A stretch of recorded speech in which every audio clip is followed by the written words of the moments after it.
speaker view. Okay. So Rachel Platten, thank you for joining us today. Hi, Kathy. I'm so happy to be with you.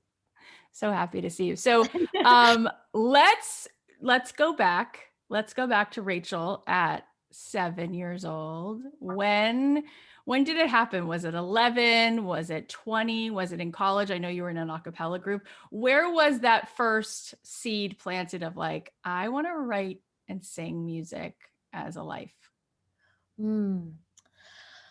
Well, my mom played piano when I was growing up, and she wasn't, so amazing, but she played beautifully a couple classical pieces. And I remember sitting underneath the piano when I was really little. And I remember my first memory was like, playing the notes that were a little too high for me to reach and just being fascinated by the piano. And it just looked like this beautiful, big, inviting ocean of something that I could explore. And so when I was really young, I think my mom put me in lessons, or I asked for lessons.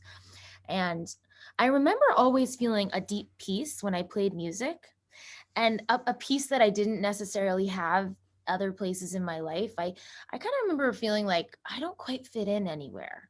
I just grew up feeling like, I'm a little different, or I'm a little more sensitive, or I don't like when girls are mean to each other, or I want to do my homework. I was kind of a nerd. But I was friends with popular girls, and I never really felt like I fit in with them. But I remember that music was the place that always felt like home for me. And landing on the piano and singing was joy and peace, and it felt like I belong here. But I didn't really listen to that as this is what you should do with your life. I didn't know, I didn't know that that was something that you could do with your life. I grew up in the East Coast and Boston. Maybe some of you guys are from Boston too. And it's like very focused on graduate school and education. And I didn't have a lot of examples of artists. So it wasn't until a lot later, like 19, that I actually really decided, oh, that little feeling of peace that I have when I sing or play, that's more than just, that's big. I need to listen to that. Yeah, that's so cool. That's so cool. And of course, you were the nice girl who was like, I want you guys to be nice to each other. And I'm not surprised that you love learning, because you're just so grounded and genuine, which is why I think your audience loves you so much, because there's nothing about you that's hype or it's part of some like persona. It's just very, very refreshingly you. So none of that was surprising. What is surprising, though, in the landscape of the world in which we live, is that there are a lot of people who have dreams, but so few people, so few people have ever been able to accomplish the level of success and visibility and impact that you've already had. How did that happen? Like, that in of itself is just literally living into a matrix of something so few people ever step one foot into. Well, thank you for saying that. And I sometimes, as a mom of a toddler and so much going on, and I often forget and doubt my own, success or my own ability. And like, you can just get so wrapped up in the day to day of like, just the nervousness of being a new mom. And so thank you for reminding me that I am more than just the person that's getting yelled at in the morning Right. by boss little girl. It's nice to hear. And I, I would you like to hear more like the story of how? Yes, I think everybody wants to sort of know, like, did you get discovered by Clive Davis in the back of a club? Like, what happened? No, nothing like that. It was so much more grueling and messy and long. When I was 19, I went to Trinidad and I studied abroad. I followed that little inkling. Finally, like, music is my life. I want to go somewhere where music is the culture, infused in the culture. So I went and I studied abroad in Trinidad. And when I was there, I started writing songs about my experience. And um, it one thing led to another. And actually my first show ever, like with a microphone on stage, was in front of 80,000 people at this thing called the International Soca Monarch Finals. Oh my God, that's insane. That's so crazy for your first time. And when I tell people that, sometimes they have this feeling, I can see some of your faces. And sometimes people have feelings of like, and, but for me, it was like, give me the microphone in the center of the stage. Like, first of all, Trinidad is such a magical place, and Carnival is so incredible. And it's just, for anyone who hasn't experienced it, I go visit. And, but anyway, So already, there's magic there. And I just tapped into it and I realized like, I want the microphone. I want to be the person singing it. That and my lightning struck. Like I felt Wow. this fire light up inside of me. Like, what do I do to become the person in front of the stage, not in the back? Um, so that led me onto this journey that took then 13 years until Fight Song, until the success that you guys Wow. are calling me out for or naming. So I went back to my college. I was studying at Trinity in Hartford. And I told everyone, okay, that I was an international relations major at the time. And I was like, okay, I don't care about that. I'm going to be a musician. So I joined a band and it was really embarrassing. It was called the Rachel Platten Band. My mom was like RPB, and we played around Hartford, and that was how I got my start. And then after graduation, moved to the city, to New York City. I had no connections. Again, I don't come from a family of artists or agents or anything, and that was a real disadvantage. A lot of the writers and artists that I work with now in LA have a line of like people in their family that Sure. they can lean on for experience. I had no one. I didn't even know any professional artists. So in New York, I didn't know what to do. I was working at a consulting firm because I also loved math at the time. I was an analyst, so dorky. I was the worst employee, and I would use my free time to go on Craigslist, which was like the thing at the time, and I would look up bands, or like like auditions, like we need singer or whatever. And then I well, this sounds so sketchy, by the way. Now, like I would never let my daughter do this, but I don't know, it was a different time. And I met some guy down in the village, like he was like, yeah, come meet me. Like, I'll let you into the music industry. So I went, which is so unsafe. I don't recommend that if there are kids listening. And I went and I got introduced to this whole network of incredible musicians, this character of like it's out of a TV show that people are, and I just became part of this band called the oh my gosh, I'm blanking, but it was a Prince cover band. We played in the village every night from 11 till 4 a.m. 5 hours. Oh my God, it was wild. And then I'd go to work and that wasn't working. So I did that for like, a couple years. And then eventually, and my dad was kindly supporting me, paying half of my rent. It was a gross little walk up in the village with cockroaches, but I loved it.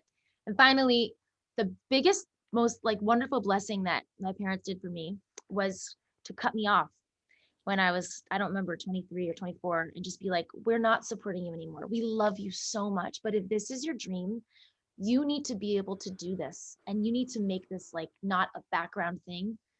You need to pay your rent with your music. You need to pay Wow. with your music. You need to like just make it your life. And it was terrifying at the time. And I honestly, I can't imagine doing that to Violet, but I'm so grateful that he did.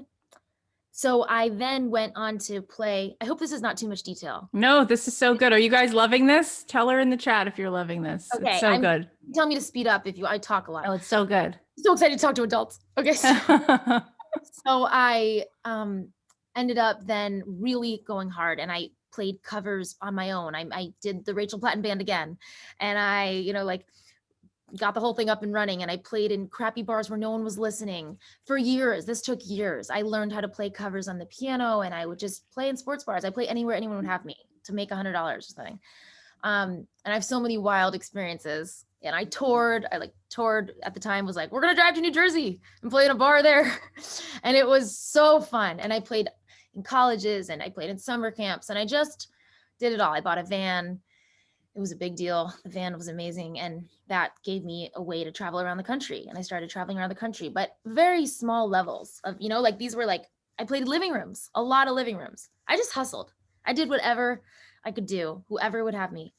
And finally, after like 10 years of this, I met a manager who was like, you're doing this wrong. I love the hustle. I love how fiercely independent you are. But if you want to make it in this industry, building a fan base in this grassroots way is not the way to do it. Work on your songwriting. Go back to square one. Like I was writing songs, but I wasn't taking it so seriously. I'd write like one a month and be like, I have an album. And he's like, write 1,000 because you don't know how to write a hit song yet. And that hurt. But let me tell you, I love feedback. Like, I don't know about you guys. I can deal with feedback. And that's my superpower, is that it might hurt my feelings at first. And I do have a sensitive little heart, but I'm tough, like I'm strong. And when I hear someone tell me to work on something, if it resonates with me, I will really take that and I will go and work my hardest and I will be able to take the feedback. So that was a superpower. And I heard what he said. And I then, went and I literally wrote 5,000 songs Oh over the my God. years. I stopped touring. I moved to LA. My husband was in New York. It was very hard. We're doing long distance. And my friends, I was 30 at this time. My friends were getting married. And I mean, I was married. My friends were having babies and moving on their lives and buying houses. And I was buying a van and buying like production. And it was just hard for my family around me to understand what are you doing? This isn't working. But I just knew, I just had this feeling. And I kept writing. And finally I wrote Fight Song. And still, even to this day, even then, no one was like, I was 31 at the time. All the labels had rejected me so many times. So no one heard that song and they were like, yo, you're going to be a star. People were just like, that's a good song. But even when I had the fire that you guys hear now and are like, that's invincible, still people didn't believe in me. And I had to prove it again. And I had that song for 2 years sitting there before you guys heard it, because no one would take a chance. And I knew though, and I went and took that song and I played around at living rooms again. I went back to square one. I played Fight Song for house concerts and I played it in hospitals. I did a lot of charity work too during this whole time. And I saw that it was changing people's lives. And I had Stand By You at the time too. And I just saw that it was like that. Oh, this hoop's so big. I saw that it was changing people's lives and making a real impact. And that is what kept me going. Even after all the rejection, I just was like, I don't care. One-on-one, I'm making a difference. And finally, after 2 years of that, someone by chance, and by the way, right before my big break, I had a massive spiritual awakening of surrender, of like, I am holding this dream way too tight. I am gripping it. I am strangling the life out of it. I need it to happen so badly. I'm not even giving it room to breathe. Like the universe might be trying to send me things and I am so nervous and so scared that I'm pushing them away. And I realized all this. So I just fell to my knees one night and I was like, God, I don't know what else you want from me. I have made the music that I think will heal millions of people. I have driven around the country. I have bled for this. I have done everything. But if it's not meant to be, I accept it. If I'm just supposed to play in hospitals, that's okay. And it was like, I was sobbing. It was horrible. I cried thinking about it because it was just this feeling of like, okay, maybe my dreams that I've felt for years are not meant to happen. And I just trust you, God. And I just put it in the universe's hands and God's hands. And I woke up the next morning and I was like, I'll never be so ego driven about this again. If like, who am I to say that it's not enough to play in hospital rooms and heal people? Why does my ego need to be so much bigger? And sure enough, 2 weeks later, it got heard by a radio station in Baltimore. And the production manager of the station just was like, played it for his sister who had breast cancer. And she sobbed. And finally, it got the like explosion that I knew it could have, from this one man believing it, this one woman who had breast cancer saying to her brother, like, please put that on the radio. Like, that's healing me. Please let other women or other people who have cancer, other people in general, have this power. And it was so beautiful. And within weeks, it Shazammed to #1. 2 months after that, I was on stage at the Radio Disney Awards. 3 months after that, I was on stage with Taylor Swift. Everything changed. It was #1. It was a wild, wild ride. So that's the discovery story. Woo! Who else is crying besides me? Tell me in the chat if you're crying. I'm sorry. It's first of all, it's amazing. And I know this story and it still makes me cry. And before you even got to the part of the crux of the story where here she was over the age of 30, which people think you're so ancient history because you're 30. It's like, what are you talking about? But that's a belief. So even before you got to the point where you were playing this incredible song in hospitals, helping people find strength in a way that, Rachel, only you do. Like that song, it's literally like straight from God. Like it's the notes, it's the words, it's the combination, it's how you sing it. But even before that, I was tearing up thinking about how people assume that if you're famous, you're lucky. And if you're famous, you got there because it was some overnight whatever.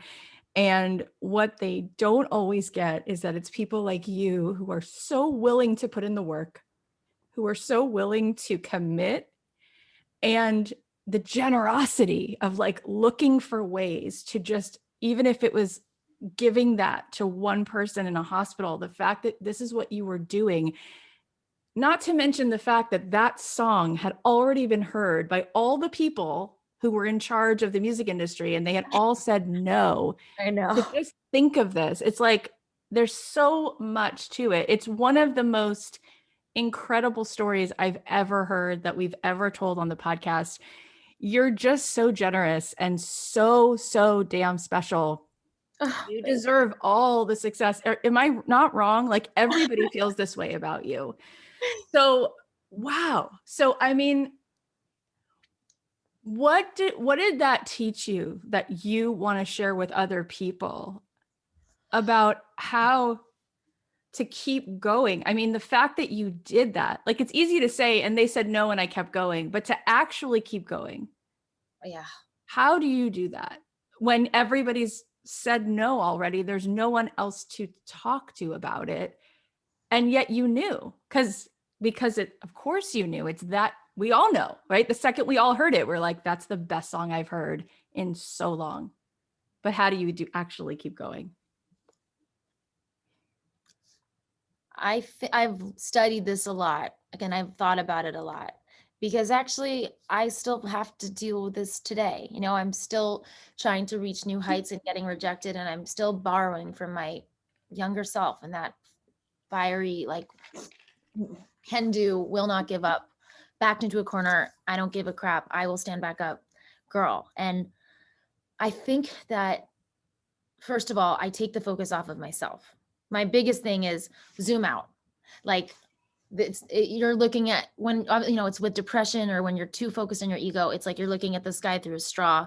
Take the straw away, look at the big picture. I just did it this morning. I had another hard thing happen this morning, and I just worked through this all and did the work this morning. So I meditate. I mean, I have a deep spiritual practice, and I did first before I even meditated because I was too upset this morning to even get to that place and even sit. I moved, I like moved my body. I danced, I sang some music. I just was a little silly. I shook up the energy. And then I sat and I surrendered all over again. And I did this practice that, I don't know if you guys heard of Tara Brach. Yeah, she's amazing. She is incredible. And her practice of RAIN, the acronym RAIN, is my lifeblood. And I do it now automatically. So this practice. Would you guys like me to walk you through it? Or Yes. How amazing. 100% yes. so the R, so this is when you're stuck in any moment of just stuckness or like defeat or feeling like, how on earth am I supposed to move out of this or shift? And you can listen to her explain it far more elegantly on her podcast because I hope that I do justice. The R is for recognize. So the R is, okay, what was I feeling this morning? I'll just walk you through me personally. I was feeling rejected. I was feeling small. I was feeling unworthy. I was feeling not talented. I was feeling like crap. And so I just, at least rather than push away all those feelings and like force myself to smile, I just let them come. I was like, yes. There was a yes. I don't want to feel this way, but I do.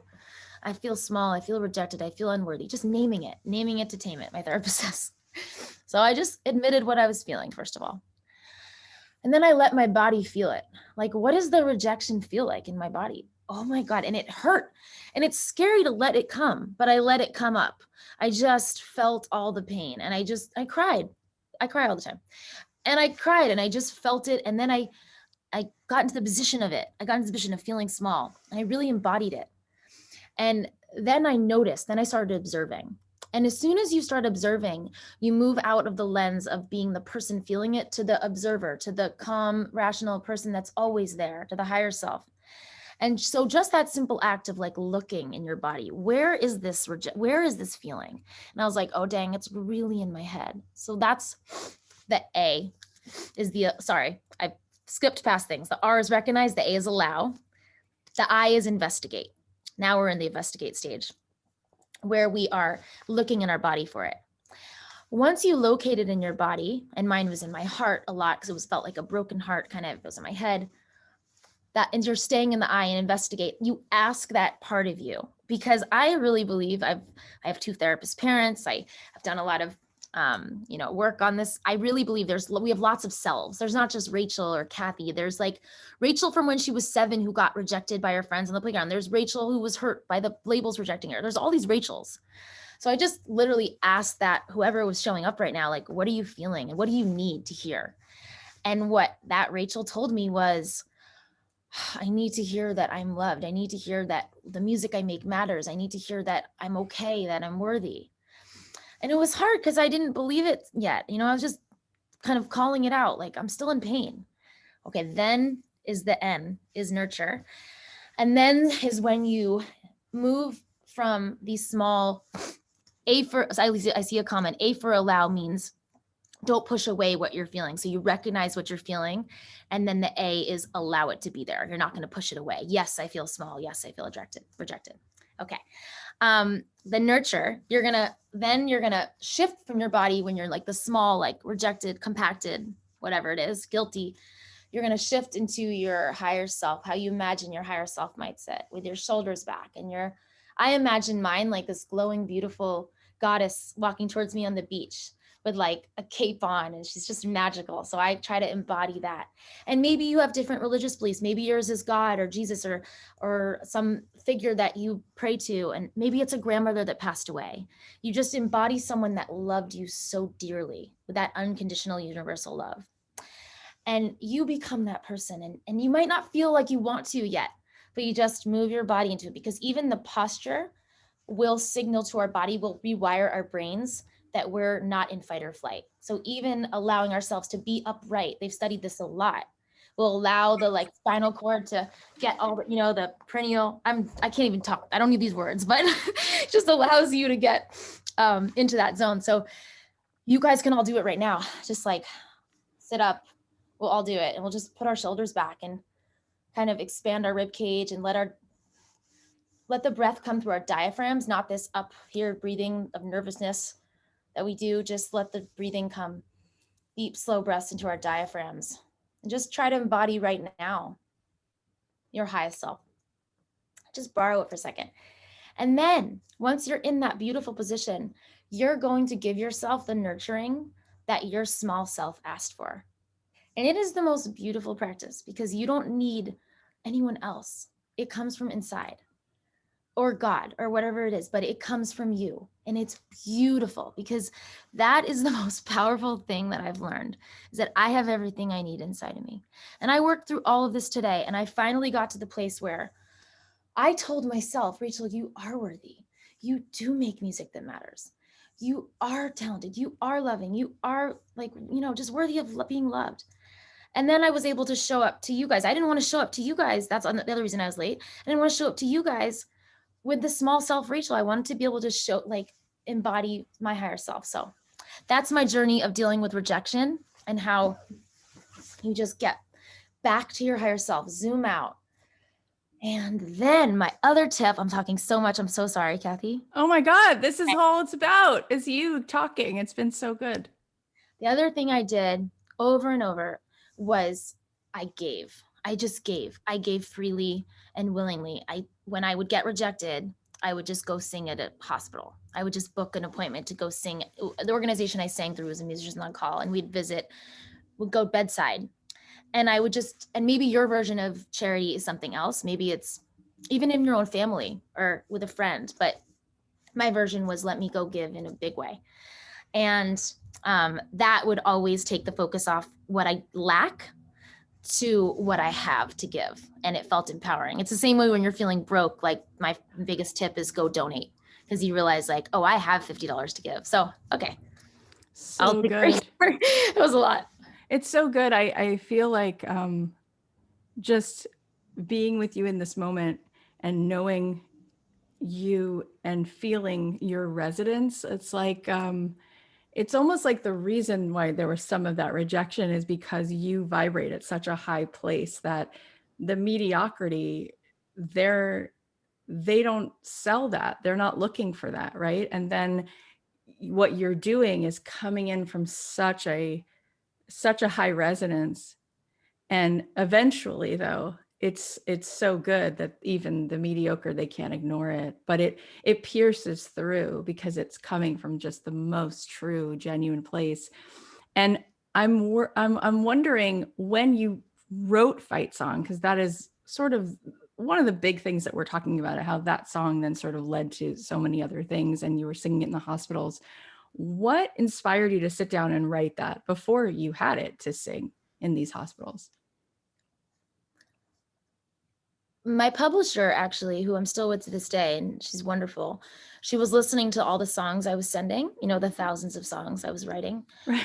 And she asked me one time, she said, Rachel, you really haven't told me your story. Like you're writing about missing your husband and, things that, like, at the time, who was popular? Maybe, well, Taylor was always popular. So maybe Taylor was popular. I don't know. Katy Perry, with a lot of pop stars, a lot of like girl shiny pop singers.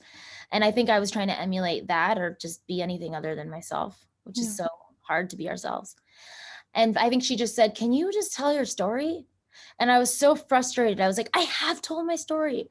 But she meant that story. She meant the story of what you just asked, like the girl that doesn't give up.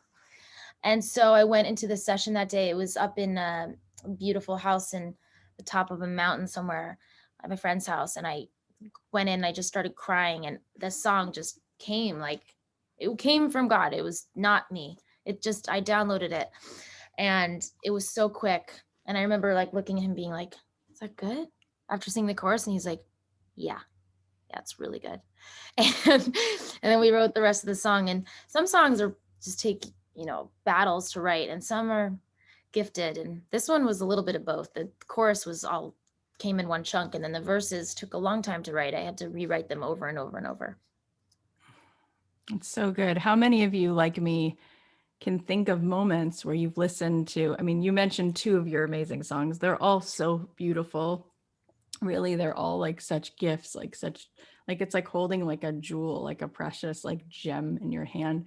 But I can think of so many times listening to Fight Song, Stand By You, like where I'm bawling, and it's literally the best bridge to get me home to what I really need to feel in a moment. And I've like, I just can't thank you enough for those moments. Like, I mean, I think so many of you can agree with me, right? And it's the way in which you are so embodying the words of it. And God, is that such medicine? Like you've just given us all such medicine. Thank you. I mean, I can just think of literally, like I was listening to Fight Song a few weeks ago with my girls in the car. We listen to it all the time. And this time when I listened to it, I was like, oh my God, like I show up every day for them. Like I'm fighting through all my resistance and all my stuff so that I can model for them something. Like that was like a whole thing, And we listened to the other song, Stand By You. I was thinking my mother-in-law has been in hospice for several weeks. And I was just thinking how the love, like for better or worse, the relationships can be so complicated, but I just like witnessed my husband's like unwavering loyalty for his mother. And I listened to that song and I was bawling, and I called him after. I was like, I was listening to this song and I want you to listen to it from the standpoint of like how good you are, the goodness in you. Like you will never like leave her side. And it's so beautiful. And I could just hold that for you for a second, because he was gone for 10 weeks while he was there. And it helped me so much in that moment. And I've literally had every feeling listening to your songs. And then the song you wrote for your daughter, like they're just so incredible. What was it like for you? It must have been so powerful. I can't even imagine being a fly on the wall in those hospital rooms when you were singing those songs. What was the reaction, and what was your reaction when you were noticing how it was affecting people in the early days?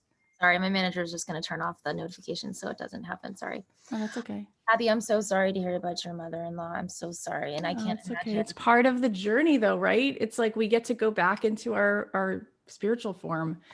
So it's all good. But these are like legitimate moments. I'm just one of billions of people who've had the same experience with their own stories listening to you. Like Anyway, so what was that first ride like when you were playing the song and you're noticing the reaction? What was it like for you? And what was happening in those hospital rooms? Um, the first time I played the song, like not on a major stage, but just in Yeah, a just for small those way, women. Yeah. um, I could feel, I feel it to this day, but it was the first time it happened then. Oh, my hoop came out. Screw it. I That love was the her. first time it happened then that just like a pure, like there's a purity to to what was happening. Like it really did feel like medicine that I was delivering. And it did really feel like it was bigger than me. And it felt really pure and really open and really just expansive and loving. Like it was like some other presence was going to be singing through me. And to this day, anytime I sing most of my songs, some of them are about that, but every time I sing it before a concert, I literally just open myself up to be like, to just be a channel and a vessel and be like, whatever people need and whatever I need. I mean, actually, it's interesting because when I was on tour last summer, or 2 summers ago, I was struggling with like trying so hard to give everyone love that I was not having fun anymore. And what I realized was it had to be between like me and my creator, like me and God are having the party, and then everyone else is gonna just get to experience the joy that's happening through that. So the resonance that, so I get into resonance of like, I'm with you, and then that I don't have to try, because the trying actually brings our ego in. So I just like hold the space like I'm doing right now. I'm not trying to be, I mean, I'm massively trying to love on you all, but I'm really just feeling so loved myself by the universe because of all that work I already did this morning, that it becomes effortless of just like, you're just going to resonate like you do, Kathy. And like many of you do, I can feel your energy in your beautiful screens. Like you're just resonating love without trying to. So that's what it felt like. It was this beautiful feeling of like, oh my God, I don't have to try as hard as I've been trying. When I have a song like this, when it's so pure, I just have to trust and sing it. And it felt like true medicine that I was getting to deliver. It was so, to this day, it's so special to get to write that way. And I want to go back to something you said, because I can't believe that you touched on this. And this was another realization I had this morning. Some of the rejection I was talking about this morning. One of the ways that once I'd gotten into my higher self and like realized, I was able then to get some downloads and understand what was going on. And actually the biggest realization I had was, Rachel, I'm not trying to do what other pop singers are trying to do. It's a really different thing. Mine is like an offering, not that it's better or worse. It's just different. And it is vibrating maybe a little higher, not like high or low, who cares? We're not judging, but maybe mine's just a little bit more intending of like healing and love. And that might not be the vibration of most of the music industry. I mean, I saw the Grammys the other night and they were inspiring, some of those performances, but there was also a lot of darkness that I can easily now identify. Like I can see who's full of light and who's not. And some of the performances that you might think are incredible might not be the most like purely trying to spread love ones. And I just realized my energy is not matching the resonance of a lot of people in this industry. And so a lot of people are going to reject me. But I will find my team. I will find my squad. And when I will find the person that matches that energy. So it's that, I can't believe you tapped into that. That was Well, actually, that came from one of our mutual friends, Sherry Salata, who was executive producer of Oprah, and she was president of Harpo. And she had said to me a couple of years ago, she's like, you need to be on TV. You need a talk show. Like I don't say this to anybody. It's just a resonance. Like that is the resonance. That's a fact. That's what's happening. That's what needs to happen. And my agent is UTA, which is like a fancy agent in LA for people who don't know. And we had a conversation with them and they came back with an answer where Sherry was like, yeah, they don't get it. Like they're buying mediocrity. Their ears are not even tuned in as a transmitter radio. Like they can't hear what you're doing at all. Meanwhile, you have this podcast, right? Which like on your own, without a podcast network, you have over 20 million downloads. The part of the world that can hear you is like ding, ding, ding, ding, ding. She's like, Kath, let it go. Like you're going to so we decided like, we're going to create this talk. We're doing it anyway, right? We're starting. We just had this pre-production meeting. She's like, you're doing it anyway. And then you'll be so good that eventually they'll get it. They won't be able to ignore you. You'll have a better deal, which is literally what I've had to do over and over. But I gave you those words because those are her words.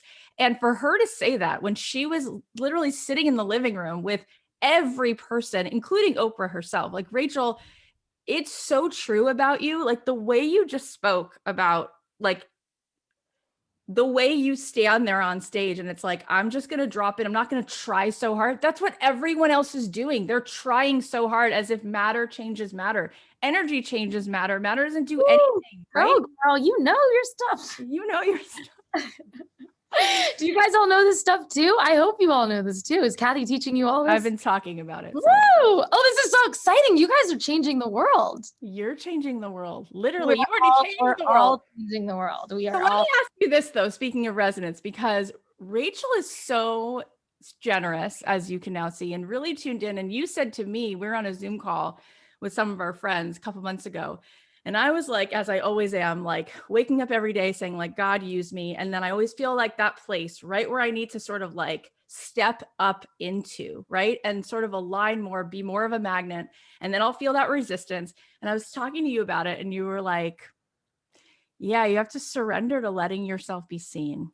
Ooh. And you, that day when you dropped to your knees, my feeling is that was the moment you finally said like, okay, I'm ready to really let myself be seen. So I want to know about that because people don't just become this famous unless you are actually at a place where your capacity to receive is great. And that's the hard, I find talking to now millions of people, that is actually the hardest work. So how have you done that? To allowing yourself to be seen, you mean? Yeah. Because remember you said that to me? You're like, yes, Kathy, yes. This is what it is. Yeah. Yeah. And I could see it clearly because I was like, oh, this bitch is ready. She just has to let it in. Yeah. I'm sorry for the swear. I know there's a little daughter there. Sorry. Okay. I think that might not have been totally my battle. I've had a lot of other battles, but as I said, that first time I saw that stage of 80,000 people, I was like, my destiny. Like when you guys close your eyes and I want you to do this sometime today while you're in the resonance of what we're talking about. I want you to close your eyes sometime, take a little time for yourself, go somewhere special. And I want you to just allow yourself to daydream for a second. And I want you to see what your like the grandest vision of you is. And just go wild. Don't judge it. Don't be like, that's impossible. And it might not even make sense. Like mine is kind of seems like an outer space version of me who's like floating in the ether with like a, massive crowd, but it's like this, it's that higher self girl with like, a, crown and like a robe. And it's all weird. It feels like it could be in like Star Wars or something. And maybe yours is like, doesn't make any sense, but I just want you to daydream it and just let yourself go there and see what that person is doing. Because, and Kathy, I'm sure you've already done it, but like, what would the grandest Kathy be doing ever? Like, what's your wildest imagination that you could be doing right now? Sitting with you. I'm not joking. This is it. No, me too right now, honestly, because this is so healing for me and for you and maybe hopefully for you guys too. But I think that when you allow yourself to see that vision actually is without the like ego's judgments of like, oh, you can't do that. What, you're not good enough or you're too old or you're this or whatever, right. Whatever our two that's, this is, and that's are. Once you see that vision in its purity, then I think you can like understand what God has intended for you. It's like, oh, and then you can be like, well, who am I to say that's not possible? When implanted in my head, it wouldn't be there if it wasn't from some higher place. I wouldn't have this dream of being a superstar if the universe didn't want me to be a superstar. You guys wouldn't have the dreams that are in your heart if someone didn't think that was possible for you too. It just wouldn't make sense. It doesn't work like that. So whatever the dream is actually is for you. It actually is possible. And that's what I believe. And I think that's the way that I was able to get out of my own way when I feel like I'm scared about being seen or scared about, I just go back to the bigger purpose, like I zoom out again. Like it's not really about me. Like I'm a vessel and it's about healing millions of people with music. That's my purpose in this world. That's why I'm here. So when I get in my own way, like I did this morning, and feel like I'm too small or not worthy of it, that's just my ego getting in the way of what God's grand plan for me is. Does So that make sense? beautiful. Yes, it totally makes sense. People often have this thing called imposter syndrome. They feel like a fraud and they say, who am I to do this? And I always say, who are you not to do it? Right? You've been assigned. And it's like, Yes. we're not really these physical like egos. We're really a way of like, when we are in alignment, we connect heaven and earth, right? Like literally that's what we get to do. We get to be in that portal. But we are so conditioned to believe in this ego, right? Like I'm this age, I'm good at this, I'm not good at this. And you've so clearly like been able to drop in, right? Drop into like what's really true and let go and shed all that other stuff that's just noise. But for so much of the world, and I know that I've definitely had these moments too, you get pulled into this artifact, which is the mind, right? Which is the stories, the narrative. So being around you, first of all, is the greatest elixir, because just being in your resonance, we're all metabolizing it. But if we're not around you and we want to go walk into this vortex, like how would you describe to people how to go from that finite, small, myopic little creation of this like bastardized version of who we are into that place where you say like you're really just a vessel? Like how would you explain that out so that we could get there? Okay. Let me think for a second. It's been a lifetime of work for me that started when I was in my 20s, and I learned about Buddhism. And when I mention God, I'm Jewish. I was raised Jewish, but I don't mean a Jewish God. I just believe in every religion. I believe everyone is right. I think God to me is like the light shining through a prism. Like it's light, and then the light goes everywhere, and That's it. people get the light differently, but it's all one light. It's all the same source. So that's what I'm saying when I say God, but I also say the universe sometimes, just to be clear. And so I studied Buddhism, and I studied Christianity. I got introduced to Jesus, and I like studied all of this and soaked it all up. And then I also read tons of self-help books, like a lot of Wayne Dyer, a lot of Eckhart Tolle. The book that really changed so books basically is what I'm saying are my thing. I love reading something that lifts me up, and I read them all day long. And I find that when I'm unhappy, it's because I'm not reading something that's filling my soul, or listening to podcasts like yours that are filling my soul. So you guys are already doing it by like being with Kathy and showing up today. But I think that I can give you some book recommendations later. We can link to them if you'd like. But one that changed my life is this one called The Untethered Soul. Have you guys read that? Good. By Michael Singer. And he has another book called The Surrender Experiment. And woo, those, oh my God, those changed my life, because a lot of the manifesting books, and believe me, I manifested the crap out of Fight Song. Like I saw every single thing that happened, and it all happened except for one part that's still going to happen. I know it. But the manifesting gets tricky for me because I don't know if I'm answering your question though. I'm No, sorry. keep going. You're like All right. channeling. Keep going. Manifesting gets really tricky for me because like my daughter has something going on with her health right now. She's 2. She didn't manifest that. And my friend's daughter has cancer. He's 4. He didn't manifest that. So it's confusing to me. And it's like, doesn't all work for me, like that we control every single part of our experience. It just doesn't totally work there. And yes, I know quantum physics. I understand that actually we are projecting, like it's not us looking, it's we're creating our experience. But I think there's this X factor too that we just don't control. And I think it's a beautiful, good natured force in the universe that's working, that we can't always understand, that's working with our, not happening to us but for us, and it's just out of our control. So part of it is like this book, The Untethered Soul, helped me understand is, God, I'm trying to control every single thing that happens to me, make sure it's good. But who am I to know what's good or bad? What am I like every daily? Why is Violet's rashes that she's getting, why are they bad necessarily? Like sometimes little kids face adversity and then they grow up to have a deep understanding and compassion and empathy for other people. How do I know what her life path is? I know she didn't manifest it, but I know that we can make meaning out of this. And so that's what I believe. I believe that we can make meaning out of every experience. We don't necessarily create every experience. And that the biggest thing has to come, and I'm bad at this and I'm still working on it, and maybe you guys can help me, is just the surrender to like, I can't stop the waves, but I can learn how to surf them.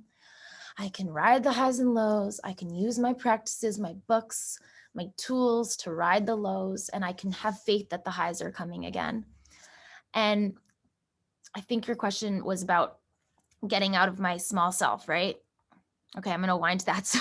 So, and I think that the trust and the faith comes from knowing that the small self is who has the problems with the up and down. That the small self is who's impacted and so ferociously fighting against, like, the daily goods and bads that we judge good or bad. That really we don't know, because I bet every single person here could name an experience. It would be such a cool thing to do. I bet you guys could all name an experience that at the time you labeled very bad, that actually years later or days later, or who knows how long it took, was a blessing, was a humongous blessing. And that's the thing I keep coming back to. Like, I just don't know what's going on behind the scenes. I just don't know what God is working for me behind the scenes. I don't have all the pieces of the puzzle. And so I can't judge with this small mind ego. I have to step back and, again, to that higher self, get back in and tap into the resonance of the universe and get back into alignment so that I can trust that the flow of life is happening for me, not to me. Oh my God, it's so good. It's so good. And I was just talking to my mom about this yesterday, because she's like, you've been meditating every day now. And she said, and I could just tell you're so happy. And I said, no, no, no, no, no, there's no agenda to be happy. And she said, well, oh, I mean, you just feel really good. And I was like, or not. Like, who says that rolling out the welcome mat to all the feelings, that there's some that are better and there's some that are worse? And so I love when you talked about the process you went through this morning, where you just like welcomed it to the table. And that's the problem, is that we're judging the experience. It's never the pain that's the problem. It's a story about the pain, right? Like, how many times have you been in a funeral and you just have this feeling, not that you're happy, but something feels good, something feels aligned, something feels like there's something happening, right? That you wouldn't say like, oh, that's bad, right? Like, there's something breathtaking in all of it. There's some beauty, there's divine in some of it. You know, maybe if you connected with a family member you had in her. My uncle was given a terminal diagnosis a couple months ago. I'm reading, by the way, I was reading some of your stories in the chat here, and it's really incredible. Kathy, you should like do a little thing where you feature some of the like bad things that turned good. It's a really good point. Because it's really cool to read, and it's like it's also for someone going through the bad, it's like really encouraging. Or don't, but maybe it's whatever. Or don't, or forget it. But great. Your platform. No, it's so good. But I just think that it's, in 400 episodes, you're one of the first people I've ever heard say, like, who's to say that something is bad or good? And I think that that's the whole point of surrender, right? Is our natural state is this being that's just connected with what is, was, will be, right? And there's this well-being, but it's the trying to control it, right? It's the trying to make it be a certain way, or else then we are not where we need. What? Yes. Right. Exactly. Oh, good. Exactly. That's exactly it, Kathy. It's like, and my agenda, I don't have all the information. So like what I think I need might not be the very best thing for what I actually need in the moment. So even in this thing that I went through this morning, I can bring it back to that. I was looking at it through this small little lens, through my little straw. Once I zoomed out and understood the truth that you tapped into too, I was like, oh, I can have a lot more patience and faith in this process, because there's another force at work here, and there's the rejections are for a reason, and it's okay.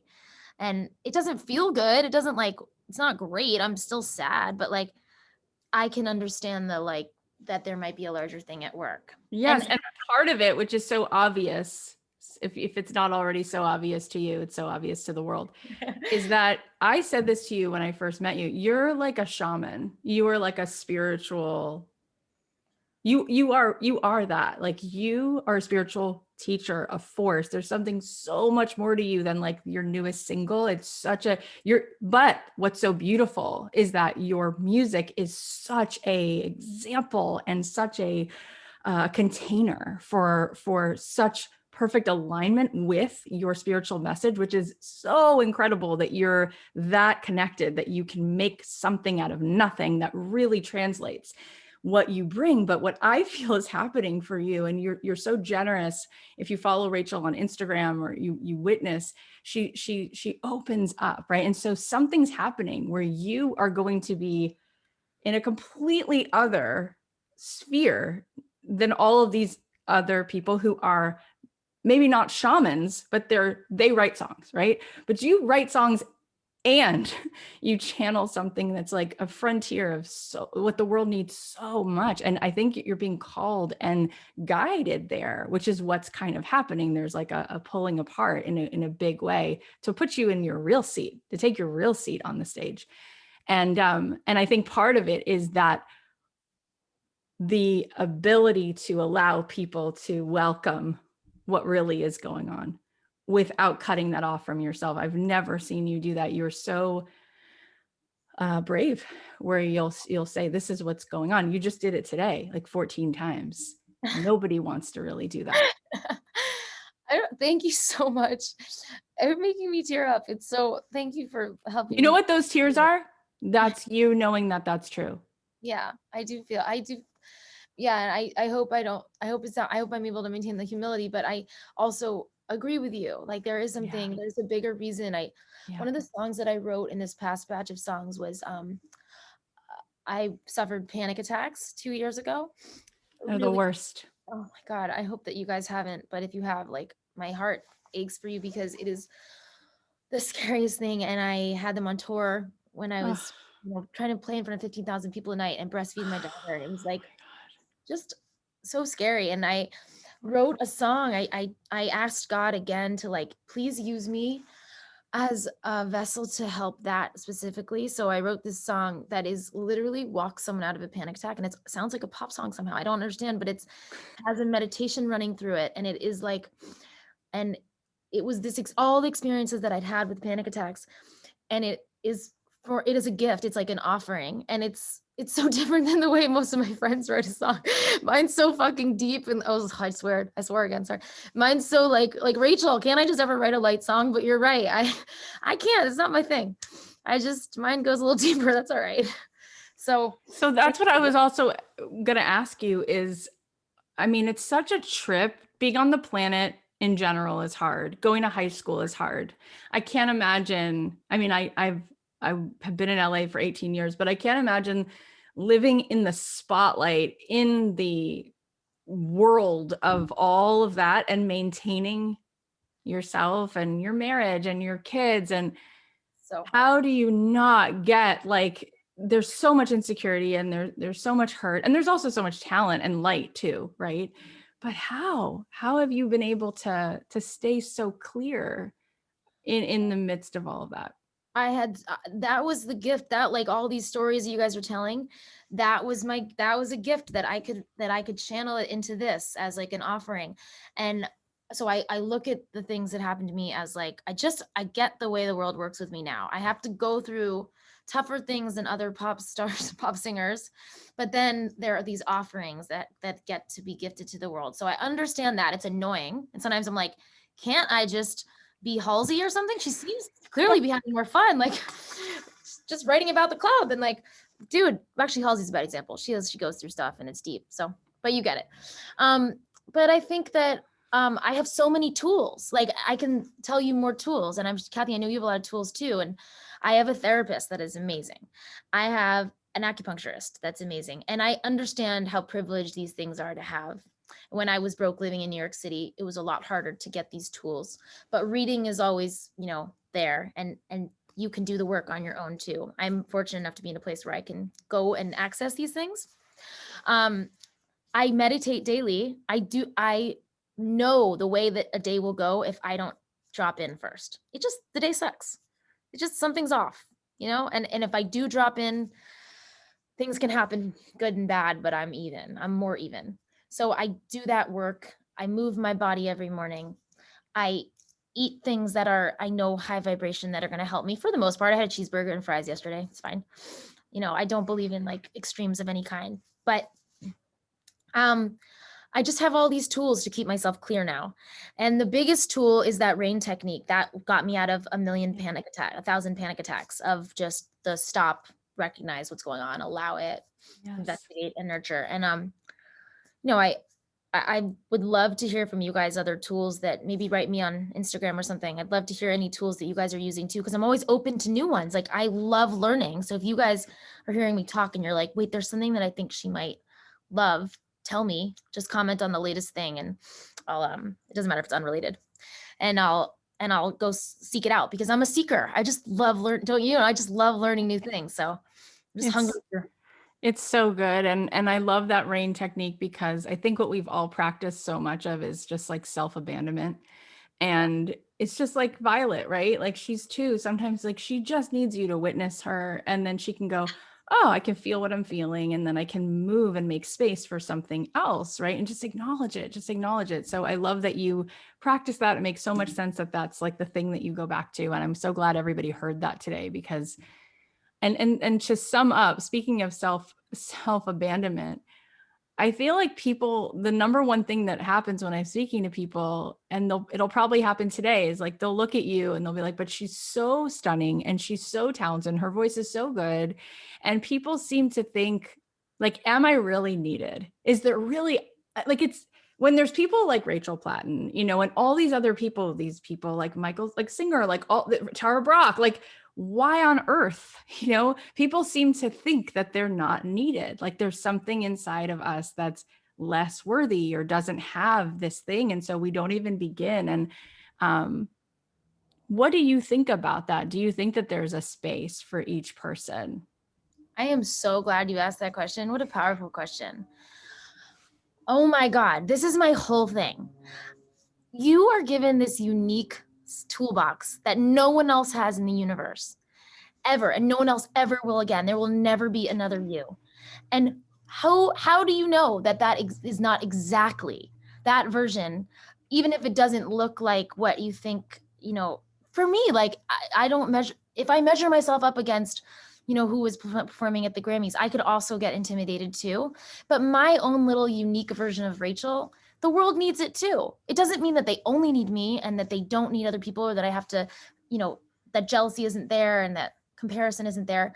But who you are is needed, and we need exactly your truth, and we need exactly your message, and we need exactly the light that you uniquely are going to shine in this world. Because again, like the prism, it's going to go the other way too. Like in order for us to shift and vibrationally shift, we need it coming from everywhere. We don't just need my songs or Kathy's podcast. We need every single person listening their own version, because it's a butterfly effect. Because maybe your version doesn't impact millions of people. Okay, maybe you impact your family, and maybe your children will go out and impact their teachers. And we don't know the way that God's working behind the scenes. So please don't withhold your beautiful gift from the world, even if it's small and you think it's not worthy and it doesn't matter. Oh, it matters. It's so good. I see how that's touching people so much. Rachel, you're such an exceptional person. You just the kindness that comes from you and the truth and the vulnerability and just you're just such a like a stunning, you are that prism like of such beauty in the way you are and the way you speak and the way you just connect with other people. You have such a gift, such a unique gift to make people feel safe, to make people feel safe. I want to be respectful of your time because you have so much to do, and she has a lot cooking, which is like Literally, I something. have a bone broth cooking. Yeah, follow her on Instagram. You'll know all the things. Tell us where we can find you. And she wrote a book a couple years ago, and she's got. Oh yeah, She has I wrote a children's book, and it's so cute. It's called You Belong, and it was a song that I wrote for my daughter that I got love turned into that a book. song. You can find me I'm mostly active on Instagram, and I'm trying to do TikTok for the kids. For the Trying kids. trying to figure it out. I don't know. I did a WAP dance. Don't watch that. Sorry. And oh my God, one person just like shocked. And yeah, I'm trying to stay active on social media. I have like a love-hate relationship with social media. So sometimes I'll be quiet for a couple days, but I do share very vulnerably. Kathy's right. I'll just be like, hi, I'm having mom guilt, or like, hi, I'm like, whatever. So yeah, I'm very raw and vulnerable. And I don't know if I always do it right, but I would love to hear from you guys and have you as part of my community. So So do me a favor and take a screenshot of Rachel and post it in your Instagram stories today, or and tag her, and I will repost these and just let her know that you are touched by her words and her heart, and let her know one thing that you're taking from this conversation, and post about it. You can follow her. So Rachel, thank you so much.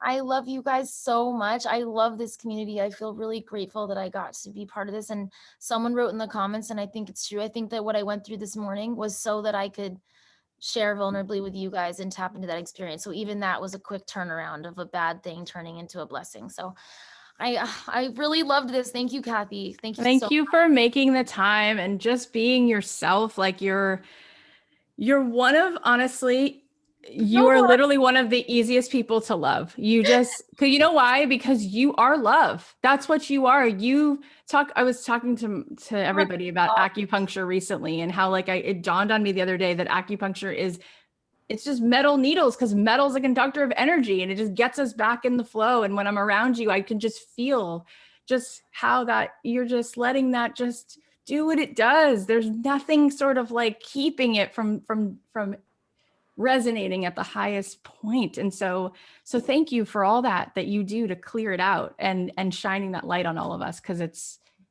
so Mwah. healing. Just, you're so healing. So we love you so much. Everyone take a screenshot of Rachel and then go post about her, and thank her. And thank you guys for being here with us today live.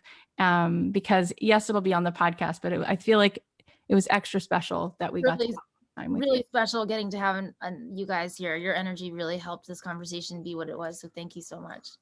Thank you, Rachel. Thank you, Bye. guys.